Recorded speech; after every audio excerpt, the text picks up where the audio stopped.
আমি অর্জন করেছি। এই 16 বছর অতিবাহিত হওয়ার পরেও এখন পর্যন্ত বাংলাদেশে যতগুলো নির্বাচন হয়েছে, একটি নির্বাচন সুষ্ঠু নির্বাচন হয় নাই।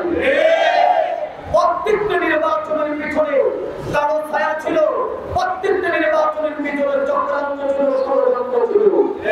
একদিকে আমাদেরকে যারা ক্ষমতাসীন হয়েছিল, যারা নেতৃত্ব দিয়েছিল, আমাদেরকে তারা মিডিয়ায় বসে বসে আমাদেরকে গণতন্ত্রের ধর্ম শুনিয়েছে, অথচ ভিতরে ভিতরে তারা ষড়যন্ত্র করে ক্ষমতায় যাওয়ার নীল নকশা তারা এঁকেছে।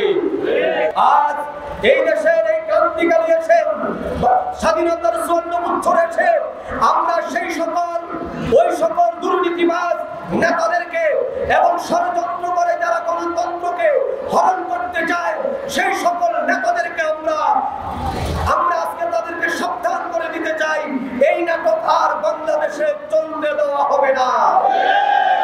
যদি বাংলাদেশে আগামীতে নির্বাচন হয়, সেই নির্বাচন করতে হবে ষড়যন্ত্র মুক্ত নির্বাচন। সেই নির্বাচন করতে হবে ফেসি শক্তি মুক্ত নির্বাচন। সেই নির্বাচন যেন হয় এই দেশের জনগণের আশা এবং আকাঙ্ক্ষার নির্বাচন।